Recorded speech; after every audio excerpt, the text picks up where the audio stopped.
Sylvain. Pourquoi il y a ce truc là? Ça, moi, ça. Mais je crois que ça, c'est... Quand il veut, c'est celle-ci, hein?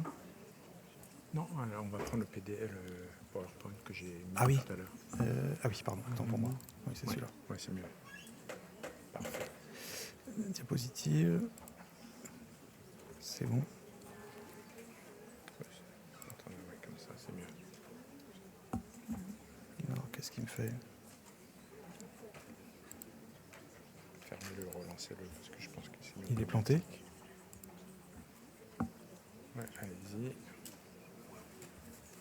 C'est quoi ce matériel informatique? Ah, ouais, c'est parfait. Voilà, allez-y. Bien, bonjour à toutes et à tous. Merci pour cette invitation. C'est un plaisir ici de partager ce projet qui a été financé notamment par AXA Mécénat, et vous allez voir qu'on a travaillé sur la corde Constance et sur la corde 3C. Ça, c'est les disclosures. Donc, je suis responsable d'un laboratoire clinique et de recherche aussi à Montpellier. On s'intéresse aux maladies neurodégénératives, et ce que je vais vous parler aujourd'hui, c'est l'évolution majeure actuellement de l'utilisation de biomarqueurs sanguins pour le diagnostic de ces pathologies. Ça fait très longtemps que on travaille sur les marqueurs de la maladie d'Alzheimer, qui, comme vous le savez certainement, est la première cause des démences et un problème de santé publique. Évidemment, il y a beaucoup de marqueurs qui ont été trouvés en fonction de la physiopathologie, et il y a des marqueurs qui sont quand même liés plus vraiment au mécanisme de la maladie. Il s'agit des... Alors, je vais juste mettre un petit pointeur. Laser. Voilà. Des marqueurs amyloïdes et tau dont je vais être amené à reparler, mais il y a beaucoup d'autres marqueurs. Ce qui est sûr, c'est que ces dernières années, on a été en capacité, grâce à des évolutions technologiques, de mesurer dans le sang des marqueurs qui originellement étaient disponibles que dans les tissus cérébraux et dans le liquide cérébrospinal. Évidemment, ça change complètement la donne, et comme j'en dirai quelques mots, cette évolution est pour la maladie d'Alzheimer, mais aussi pour beaucoup d'autres maladies neurodégénératives, comme par exemple la sclérose latérale amyotrophique ou la maladie de Parkinson et maladies apparentées. Alors c'est assez exceptionnel, comme le fait de pouvoir détecter ces peptides amyloïdes et ces protéines tau dans le sang. Je vais vous montrer pourquoi, et je vais vous montrer aussi pourquoi est-ce qu'on a fait ce projet.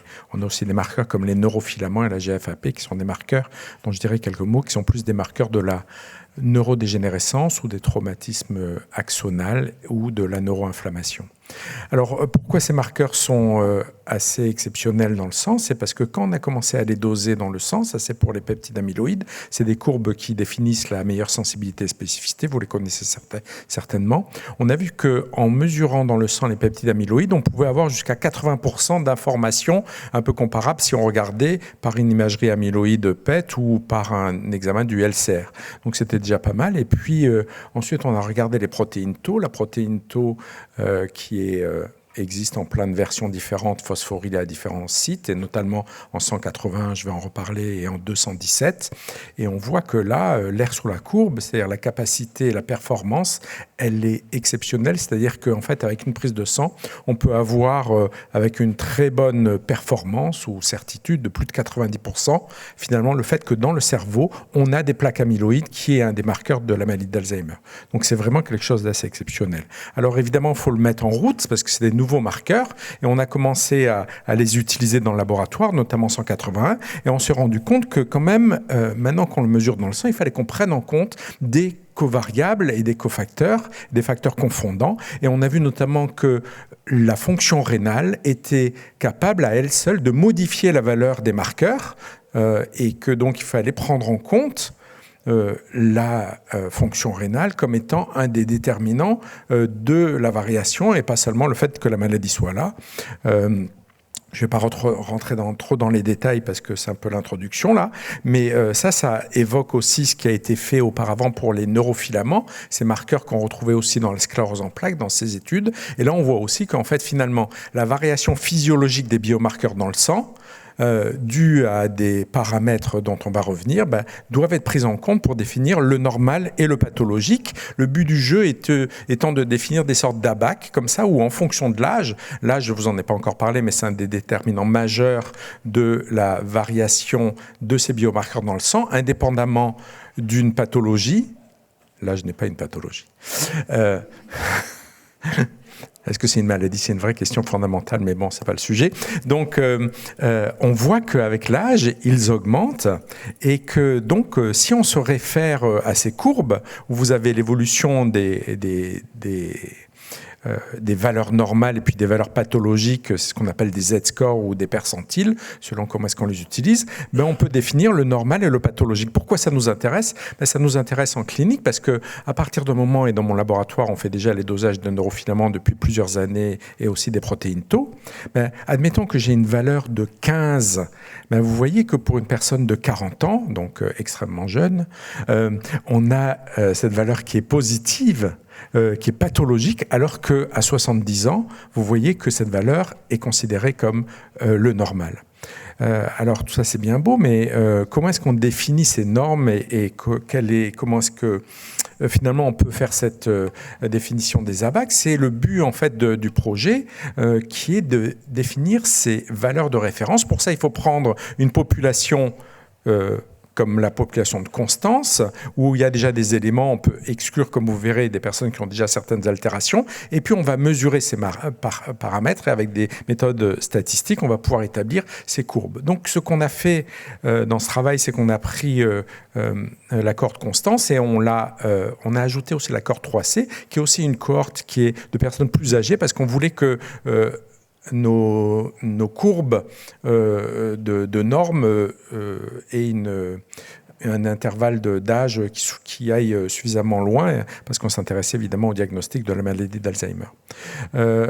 Il y a des études, on travaille avec des épidémiologistes, vous avez vu les noms tout à l'heure, je les rappellerai, qui ont fait tout le job de savoir comment est-ce qu'on récupère et qu'on tire au sort finalement les participants de Constance qui ont aussi des échantillons biologiques, de telle sorte finalement à avoir une bonne répartition et aussi s'intéresser à la fonction rénale, parce qu'on pense que la fonction rénale est quand même quelque chose d'important. Donc voilà, ça c'est un peu le sommaire de cette étude où on a pris quand même presque 5000 participants de Constance et 500 de la cohorte 3C. On a exclu ceux qui clairement avaient déjà des altérations pour avoir une population de référence. Et donc on a les résultats que je vais vous présenter sur plus de 5000 patients par participant. J'ai vraiment trop l'habitude des cohortes de patients plus que des cohortes populationnelles. Évidemment, vous savez que, notamment dans Constance, il y a beaucoup d'informations, donc cette information va être très utile. Et dans un premier temps, ce qui a été notre objet, c'est de mesurer 5 marqueurs, les marqueurs amyloïdes et tau, dont je vous ai parlé un petit peu, et puis NFL, GFAP, et de prendre en compte des covariables, l'âge, le sexe biologique, l'indice de masse corporelle et la fonction rénale avec la créatinine, et d'établir ces courbes de normes. Alors, le calcul de ces valeurs de référence fait appel à des méthodes statistiques que je ne pourrais pas trop vous expliquer, mais en fait, on va mesurer dans chaque tranche d'âge en fait, la distribution pour avoir ensuite, par régression, des valeurs normales. Je simplifie. Ça donne des choses qui sont relativement simples en termes mathématiques, vous voyez là. Mais ce qui nous intéresse, nous, c'est que finalement, on va, pour une valeur mesurée, savoir si pour une valeur mesurée en fonction de l'âge et du sexe, ça c'est le modèle numéro 2 qui est le plus simple, ou en fonction de l'âge, du sexe, de la fonction rénale et de l'indice de masse corporelle, on va pouvoir définir si on est au-dessus si on est dans une valeur pathologique ou dans une valeur non pathologique par rapport à la population générale. Et pour chaque marqueur, on va pouvoir voir quel est l'impact de la fonction rénale, l'impact du sexe, l'impact de l'âge. Je vais vous montrer quelques exemples. Sur tel ou tel marqueur, c'est des notions aussi qui sont intéressantes au niveau physiopathologique.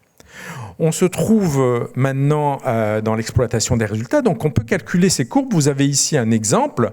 Vous voyez ce marqueur Peto 181, qui est un marqueur qui donne des éléments en faveur de la maladie d'Alzheimer. Ben, vous voyez que, en fait, on a l'impact de la fonction rénale. Quand la fonction rénale est altérée, les marqueurs montent, mais ils montent à cause de la fonction rénale et de plus de 20%, et pas à cause de la maladie. Donc, il faut vraiment le prendre en compte, et ainsi de suite. Et puis, vous avez ici, avec l'âge, vous voyez que ça double entre l'âge de 40 ans et de 80 ans, il faut le prendre en compte. Et puis, la différence entre le normal et le pathologique, c'est à peu près 1,5 ou presque 2 à 3 fois entre le normal et le pathologique. Une petite chose, ça vous a permis, cette étude, d'aller plus loin aussi dans l'utilisation des marqueurs sanguins. Parce que soit on peut utiliser le marqueur seul, soit on peut utiliser des ratios. Je ne vais pas rentrer dans les détails, mais le fait d'utiliser les ratios permet en fait de prendre en compte ces covariables et de diminuer leur effet. Ce qui est normal parce que les deux vont bouger, si possible, dans le même sens. Et le ratio, du coup, va être indépendant de cette, par exemple, ici pour la fonction rénale. On voit que l'impact de la fonction rénale sur ce ratio, il est que de 10% alors qu'il était de 20%. Et la différence entre le normal et le pathologique, elle est bien meilleure pour le ratio que pour pré-individuellement. Donc ça, c'était important aussi. Évidemment, je peux vous montrer plein de courbes. J'en montre juste certaines pour vous donner une petite idée de ce qu'on va pouvoir faire. Pour la GFAP, qui est un marqueur qui est aussi utilisé notamment dans le traumatisme crânien, on voit que ça augmente avec l'âge là aussi. Et ça, c'est important parce que, par exemple, c'est la méthode d'utilisation de la GFAP pour le traumatisme crânien va que jusqu'à 60 ans. Après 60 ans, on ne peut plus l'utiliser. Pourquoi ? Parce qu'en fait, on le voit là, c'est parce que ça augmente aussi indépendamment du traumatisme crânien, juste avec l'âge. Et puis on voit qu'on a une augmentation chez les femmes de ce marqueur-là d'environ 10%. Et ça, c'est physiologique, ou du moins, ce n'est pas encore expliqué. On a une différence aussi, une augmentation avec l'âge, etc. Donc ça, c'est un exemple sur la GFAP. Et puis, sur les neurofilaments, c'était, comme je vous ai montré, les ABAC dans l'introduction, c'est la première publication en 2022 qui a montré que vraiment, par exemple, sur les neurofilaments, l'impact de l'âge ou de l'indice de masse corporelle pouvait avoir un effet. On a reproduit ces effets. L'indice de masse corporelle, c'est assez logique. Finalement, le cerveau, généralement, il a une taille assez fixe, alors que le corps peut avoir une taille variable. Et donc, il y a une dilution plus ou moins grande quand on a un volume corporel important. Il y a une dilution, ce qui fait que quand le BMI augmente, la valeur de base diminue parce qu'il y a un volume de dilution plus important. Donc, on le voit ici.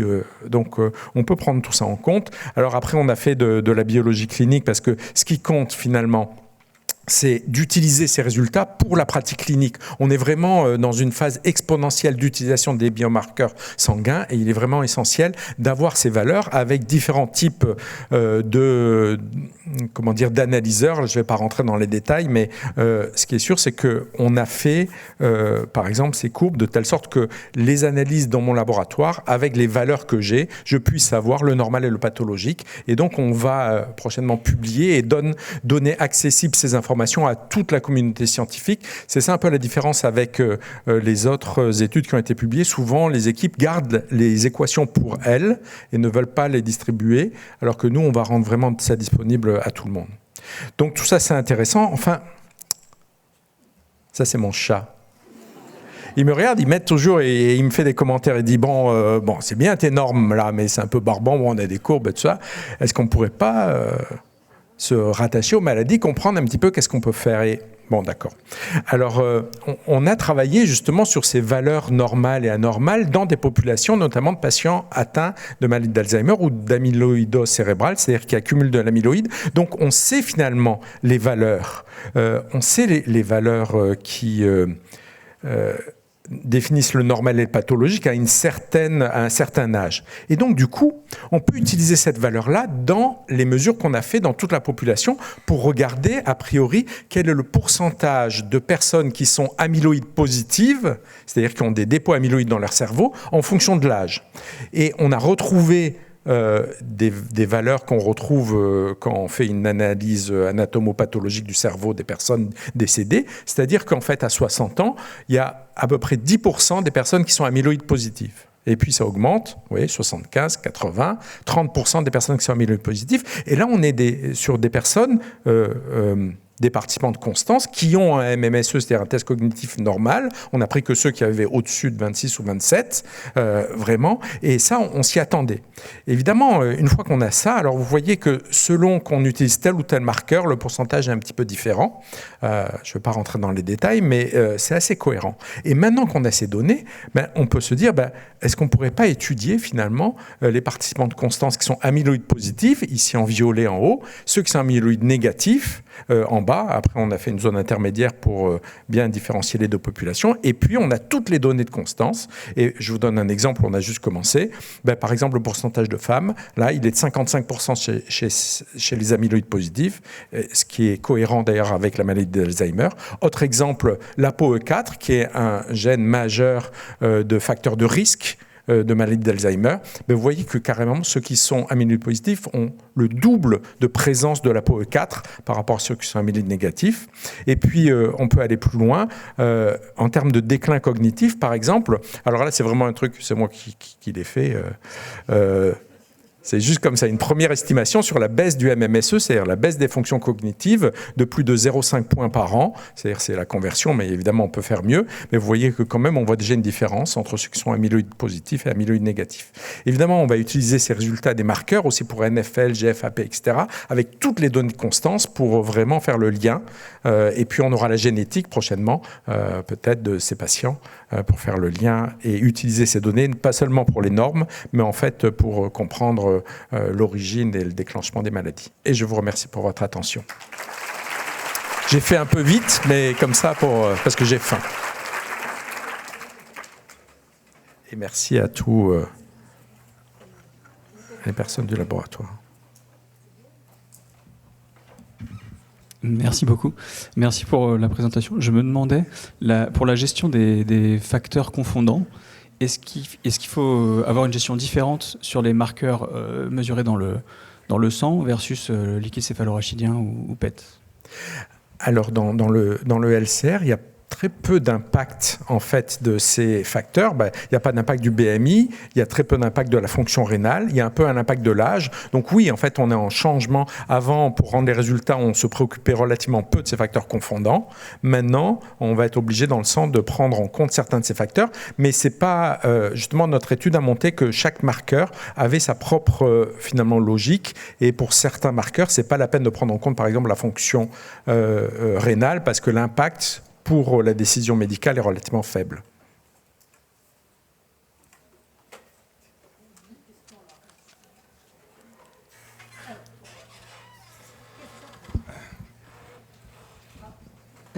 Non, allez-y. Oui, merci beaucoup. En fait, j'avais une question parce que d'habitude, quand on prend un seuil de MMS à 26, on sait qu'on est imparfait. Ça dépend aussi du niveau d'éducation. Là, il y a la puissance pour aller finalement adapter le seuil à chaque niveau d'éducation et genre, puisque c'est aussi lié. Et du coup, est-ce que vous envisagez de le faire, ça, ou pour affiner vos normaux, vos pas tout à fait normaux? Oui, bien sûr, parce que là, c'est moi qui l'ai fait en faisant l'un moins l'autre, divisé par 5 ou 4. Voilà. Donc, c'est vraiment une estimation, mais tu as tout à fait raison. Et donc, les collaborateurs qui travaillent vraiment dans ce domaine-là ont vraiment un sujet majeur sur la cognition. Et c'est beaucoup plus compliqué et puis, on pourra bénéficier peut-être du suivi. Ce que je n'ai pas dit, c'est que toutes ces personnes participants de Constance, on a l'accès au SNDS maintenant. Donc, on a la bulle sécurisée. Et donc, on va mettre en lien finalement toute leur histoire et de venir avec tous ces marqueurs. Donc il y a beaucoup de choses qui restent à faire. Moi, je voulais juste savoir si le BMI, ça peut se voir. Bon, c'est un peu extrême. L'insuffisance rénale, ça ne se voit pas forcément. Donc demain, en application clinique, ça veut dire que ces tests-là vont forcément s'accompagner de 2-3 choses à côté pour un truc un peu composite en disant ça monte, mais j'ai un DFG qui est assez haut, donc je fais attention, je corrige. Ou comment ça va être utilisé? Alors, on l'utilise vraiment nous dans le laboratoire. Comment est-ce que je fais? Je l'utilise pas trop, la fonction rénale, parce qu'en effet, ça se voit pas trop, on l'a pas toujours. Donc, on met un avertissement, en tout cas pour les praticiens, en disant qu'ils connaissent plus leurs patients, attention, s'il y a une fonction rénale altérée, ça va peu modifier. Et en fonction de l'âge et dans des zones intermédiaires, c'est aussi quelque chose. Donc, on ne le prend pas en compte dans un algorithme toujours, parce que c'est pas toujours disponible. Et en fait, par exemple, pour la maladie d'Alzheimer, la différence entre le normal et le pathologique pour ces marqueurs pétaux, elle est vraiment importante. Donc en fait, souvent, quelle que soit la fonction rénale, sauf si elle est extrême, il ne va pas y avoir de changement de la décision médicale. Donc on le fait juste sous forme d'avertissement. Mais pour la recherche, en tout cas, ça permet quand même beaucoup d'affiner les choses.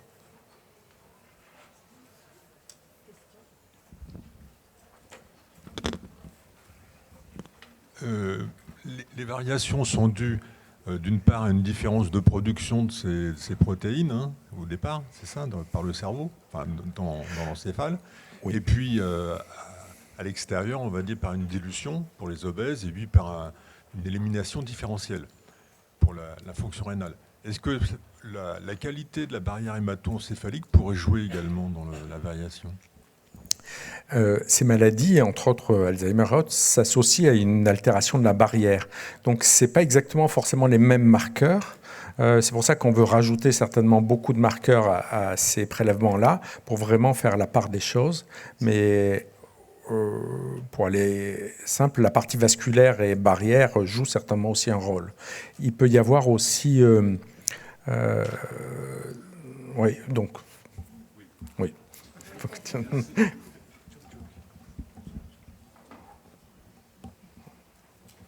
Pas d'autres questions. Merci beaucoup. Est-ce qu'il y a un lien avec l'imagerie ? Un lien avec l'imagerie, en fait, par imagerie, on peut explorer aussi les dépôts amyloïdes, c'est ça que vous voulez dire, ou... Quel est le plus sensible ? Alors, entre le LCR et l'imagerie, on est assez similaires, et avec les marqueurs sanguins tels PETO 217 et autres, on est assez similaires. C'est difficile, il y a toujours une part d'incertitude, mais dans chaque méthode, mais on atteint un niveau assez exceptionnel juste avec les marqueurs sanguins.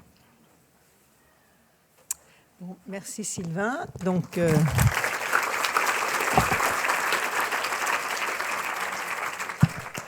on est donc arrivé à la pause déjeuner, donc qui se passe ici, en face, c'est ça. Et donc, je vous propose de revenir à 14h. Donc, on a un petit peu le temps pour papoter et prendre son déjeuner. Merci.